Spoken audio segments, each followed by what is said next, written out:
Hi, I'm Joe Hart and welcome to Footballers Unfiltered. This is not just another football podcast. This is a brand new show from FIFPro, the global union for professional football players, which is bringing real and often hidden conversations among the players of today, both on and off the pitch, straight to you. And I think at 23 I've already earned much more than my mom and my dad would have earned in all their life. That is not normal. Whilst playing at the highest level with Juventus and the Italian national team, Giorgio Chiellini was already thinking about his career beyond football and completed a master's degree in business administration. We think he's a great example to other footballers, and that is why Giorgio is our guest for this episode. Just wondering what it was like first time Giorgio Chiellini walked into a classroom at university. I arrived there 2 minutes before 9 a.m. and at 9:05 I was in another room because people start to screaming, asking selfie. So Chris, welcome to the podcast. Thank you very much for your time. A former professional footballer, now working with the PFA Scotland, Player Services Manager. Tell me about your role. So my role mainly is supporting players in Scotland prepare for the future after football. Right, okay. I've thought about this a long time in my career. I only finished playing in May of 2024, and I didn't know an awful lot about the courses that were available to me, the further education. How are you getting out there? How are you letting footballers know what's there for them if they want it at their fingertips? So we obviously visit the players, visit the clubs. We try and chat to the players and encourage players to do it, and we obviously try and highlight that myself is here to tailor that one-to-one discussion. Yep. with players to say, look, come and have a chat, let's look at things. But we also promote role models. I think it's important to highlight players that are, whether it's doing courses through university or barber courses, barista courses. We try and promote the players that are doing it, because essentially it's a peer-to-peer thing where if I see somebody doing a course, it might encourage me to do it. But just trying to promote courses and education as much as possible in different areas to hopefully encourage more players to do it. Okay, Chris, well, talking of role models and great examples, we're lucky enough to have Giorgio Chiellini, and he's going to tell us about his post-career. Brilliant. Ciao, Giorgio. Hi, Joe. That's about as good as my Italian goes. Yeah, it's good Italian stuff. It's amazing to see you in your suit. Life changed. I see that. I've been doing as much research as I can, but I'd love for you to tell me about the role that you've taken up currently with the Juventus. Yeah, I'm representing Juventus all over the institution, domestic and international. It's not a sport position, it's much more a corporate position, and it's a start. I know it's not easy, but my journey, I would like to be on the corporate side, growing up into the club. But not following being a coach or a scout or a sport director, but try to become an executive or a high position in the corporate side. I think in football, we can get so used to being footballers, so used to being focused on being fit, eating the right things, but everything else is the unknown and can make people very uncertain and make people scared. And my personal experience since finishing football is I had a very closed world where I was very focused and I knew what I had to do. But now that world's really opened up. That really excites me, and I'm pleased it excites me because, like I say, I think you can have this impression as a footballer that because you're not being able to do what you're so skilled at, playing at a level professional, any professional level, you're a very good footballer. Then you reach the levels, of yourself, the Champions League, winning the European trophy for your country. How have you found that transition, not walking straight into the job and being the captain of a company, being the main man?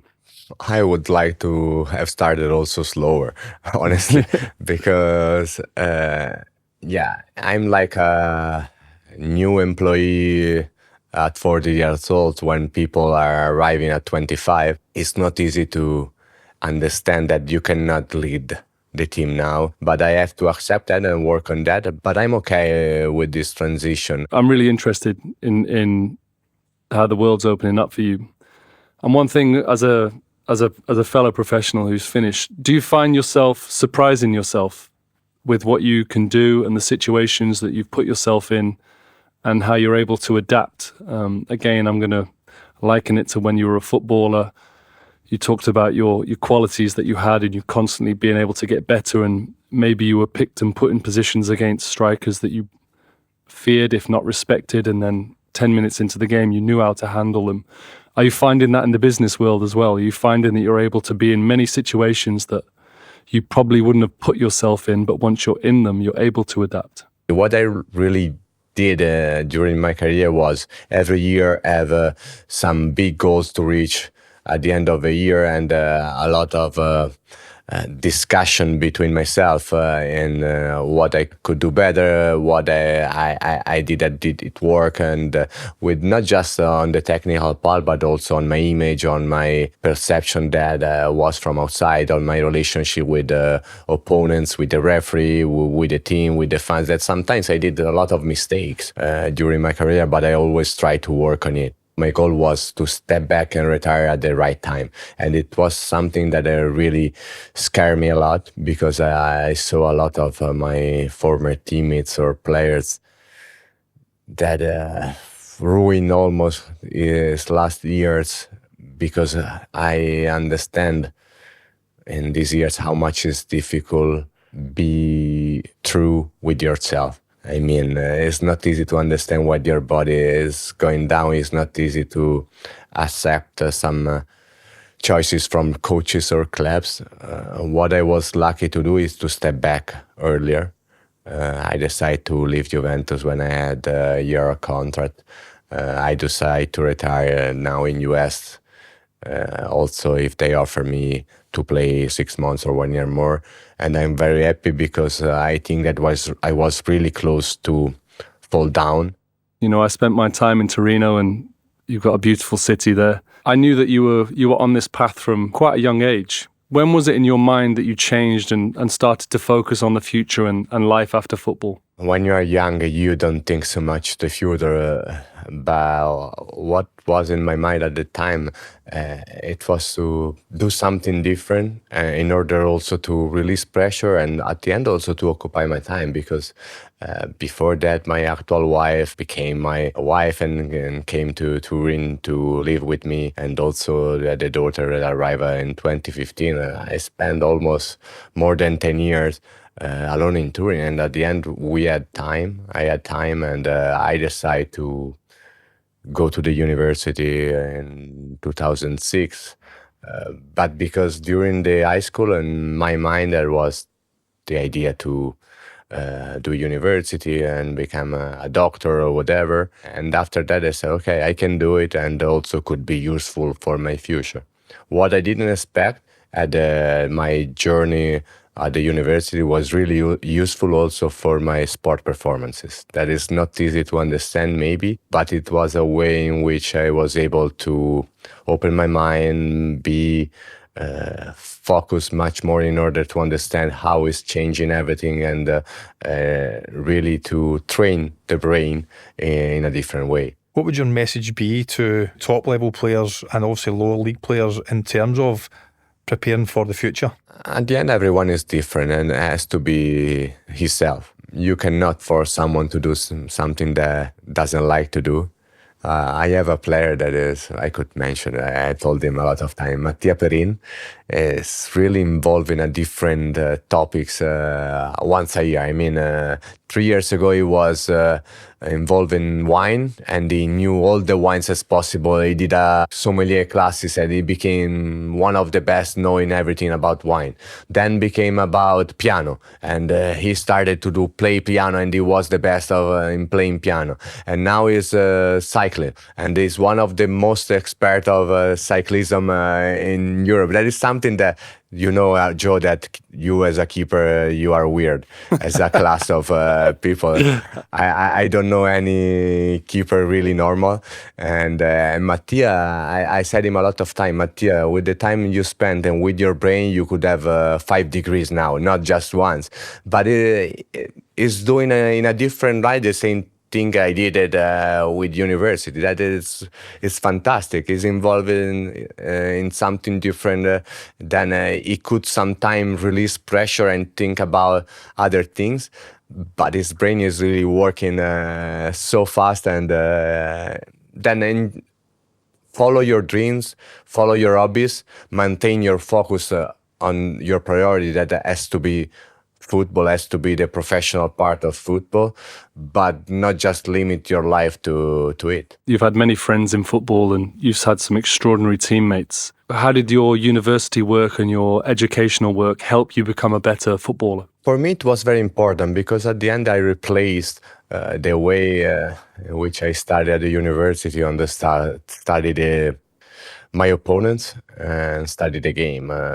The football has changed so much since when I started to when I retired, and I was able to adapt and change my style and my way of play, adapting to the time, adapting to the request of coaches, adapting to the opponents, respecting the game, respecting the opponents, but trying to obviously to don't permit them to score and to be much more effective. I wasn't beautiful at any time in my career and playing football, but I improved also building up from the goal kick and start to not become just the defender to stop the attackers, but also trying to have some good passes, some key passes to become a much more complete player. Giorgio, you mentioned about your studies whilst playing. How did your teammates react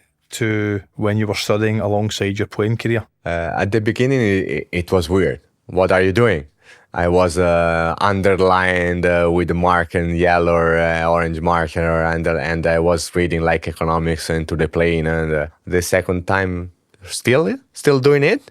After the third time, it was normal. As someone else is watching a TV series or a film, or someone else is reading a book, someone else is just sleeping, I was studying. What's weird is about not usually a Champions League player or a national team player is doing it, but some of the lower level players. But honestly, there's no reason about it. And finally, people are start to study a little bit more.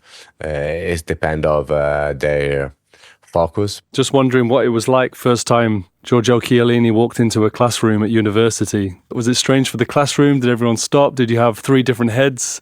Or did everyone just accept that you were going in there to better yourself? I had a meeting with the professor in which he explained them how it's working the exam, and then I studied alone or sometimes with a private professor when I needed, and after that follow up in person, and after that we figured out an exam that it was usually covered by the professor and 1 or 2 assistants, that it was never in a class with 300 people. Happened just once.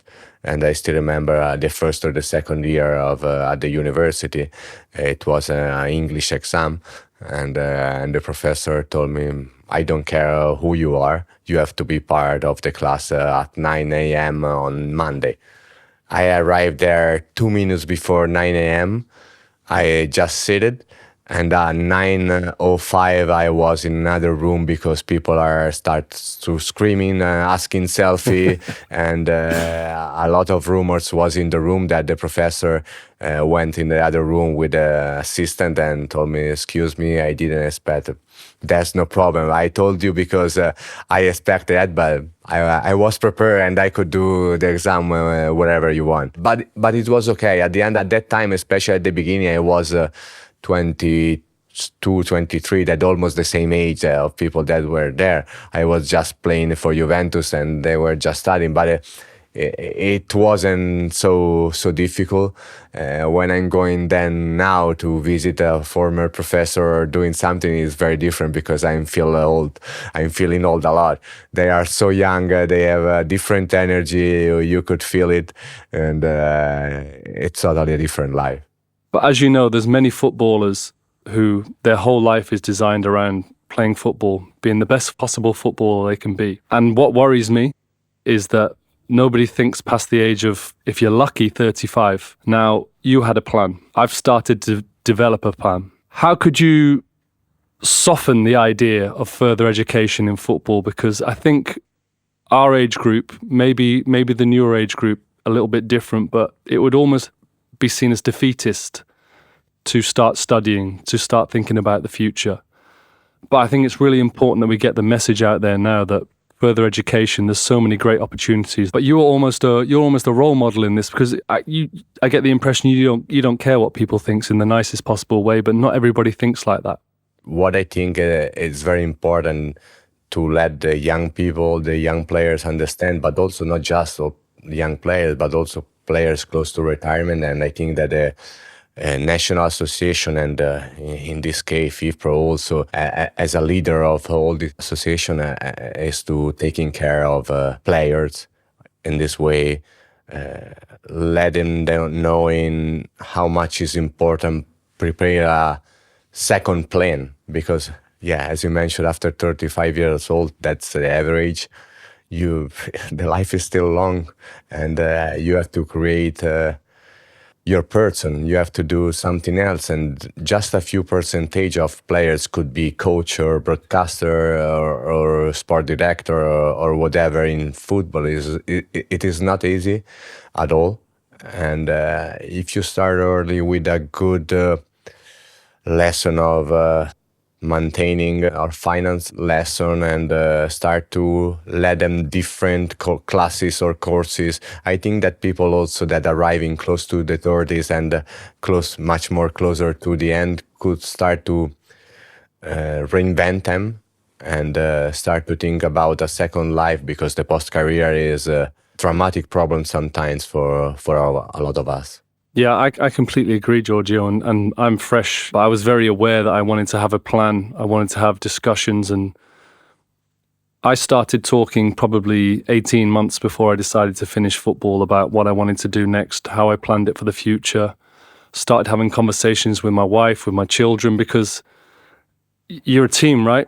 Everyone's supported you all these years. They've cared about you as a footballer, but I also think it's really important to be very open and prepare your family for something that's coming. In your transition, how was that in the Chiellini family? Were they all ready for you to finish, or were they worried about you? We decided to move to LA the last 2 years of my career, and I retired last December, and I started working in my former club, LAFC, for 6 months. Start to know what they're doing in soccer business there, and I loved all the time I spent in LA. It was very meaningful for me, and it opened my mind. I had really different perspective now because of my time there, and I'm sure that was a really good choices. Now I decide to come back to my home, that Turin and Juventus.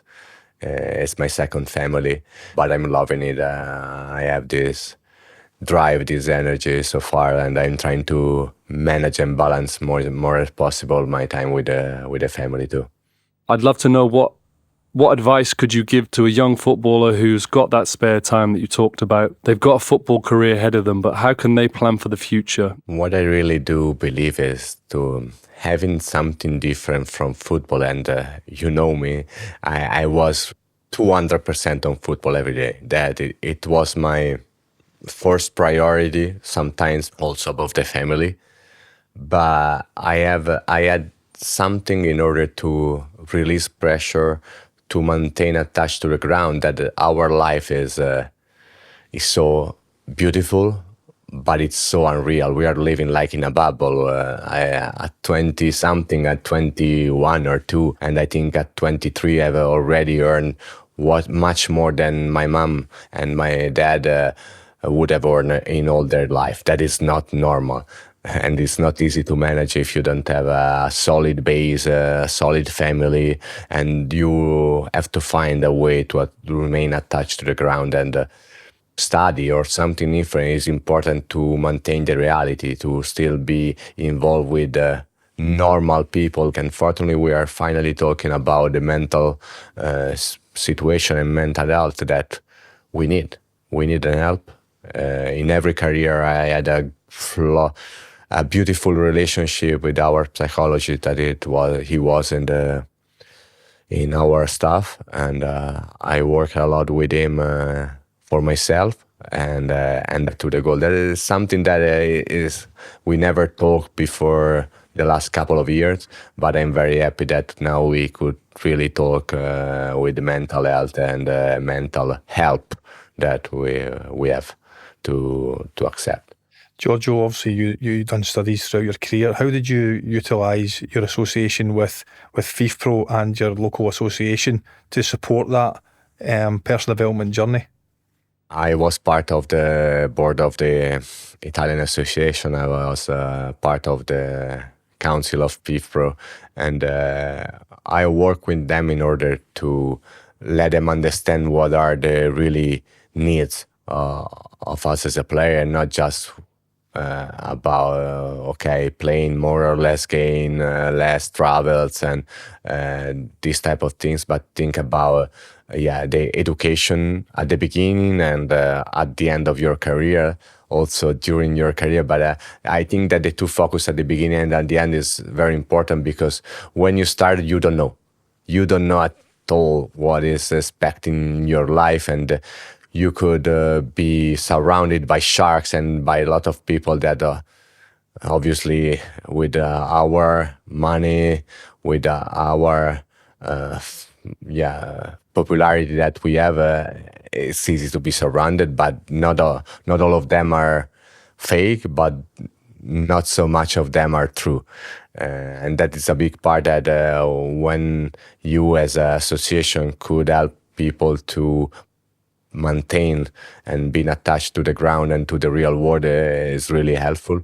And at the end, the transition that has to start almost at 30 or before for someone else, to really understand what you are able to do, an assessment of the players that, okay, you think that you are good on managing situation, but try to help them with assessment and try to give them a direction is something very important that all the association has to start to do more and more, because the second life of players, and America also is a big example, is a lot difficult and sometimes much more difficult than your career. Yeah, I totally agree. Do you think there's anything more that clubs could do, simple things? Is there anything that you're trying to implement at Juventus just to go that one step further for support? I think that we have to take care more, to look at, observe, and work. When you feel that something is not working, you don't have to leave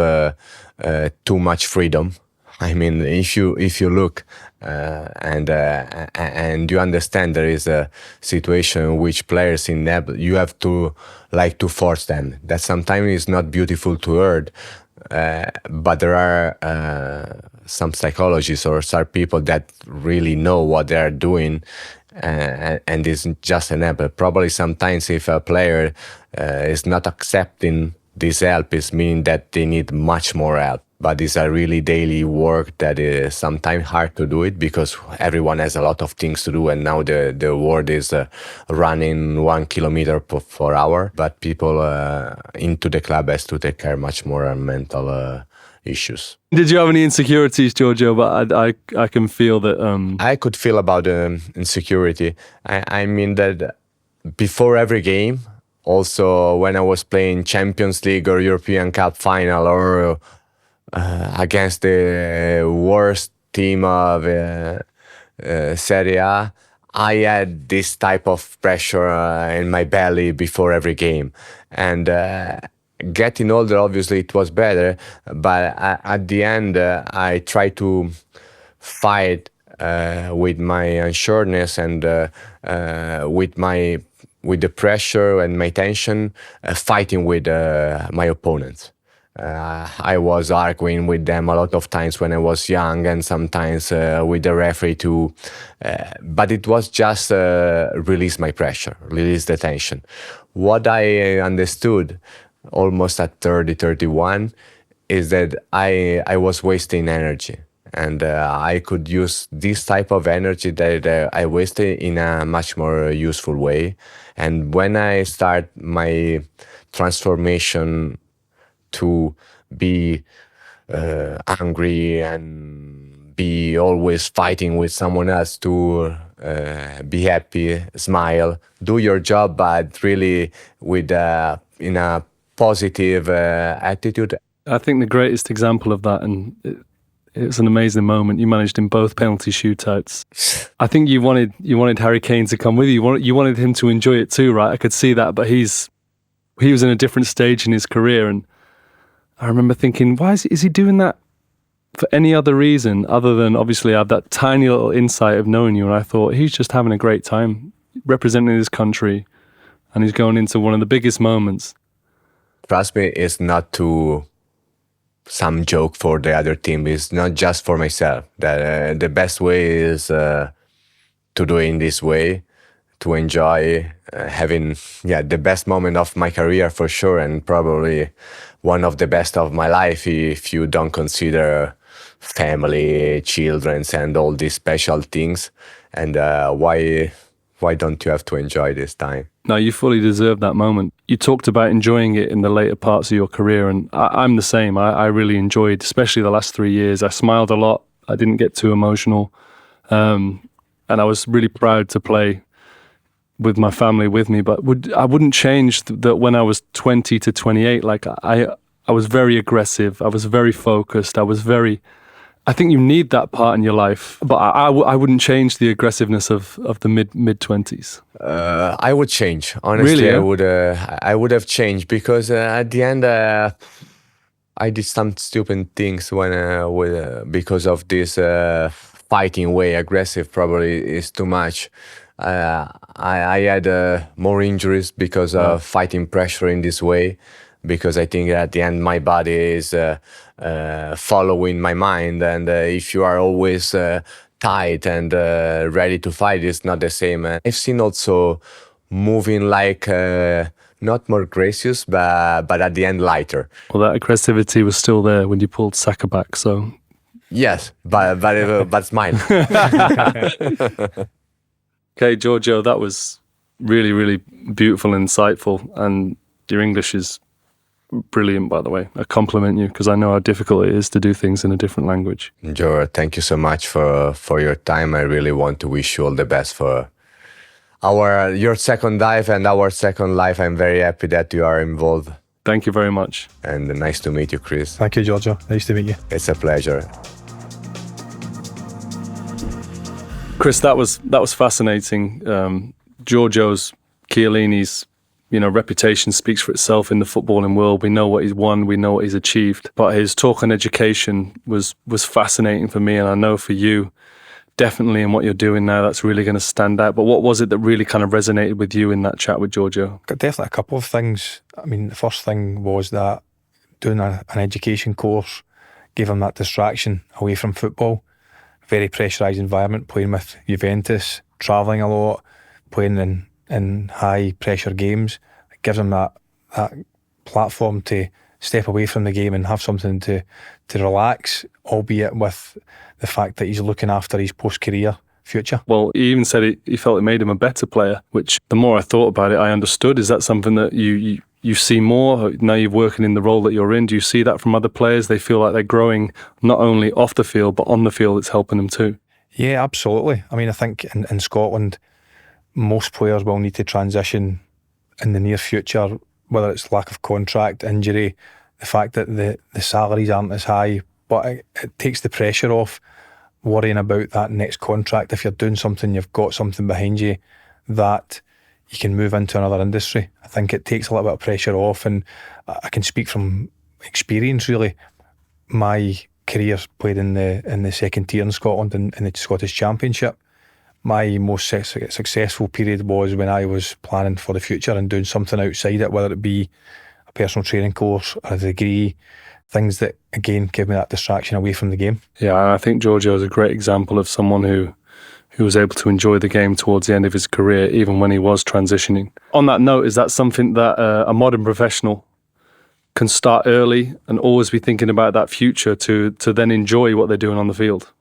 I think it was interesting to hear from Giorgio the fact that he started studying when he was in his early 20s, which for a player like Giorgio who's playing at a really high level, earning a good salary, is quite rare. What I always encourage players to start doing it when you're younger, because Giorgio also mentioned these teammates who are doing different things, they're exploring different areas. It means that you can explore different areas, maybe not enjoy it, so move on to another thing when you're younger, rather than getting to the more latter part of your career where you need something pretty quickly, pretty soon. So if you do it earlier, you can kind of dip your toe in different areas to explore different routes and different industries that you can potentially move into when your football career ends.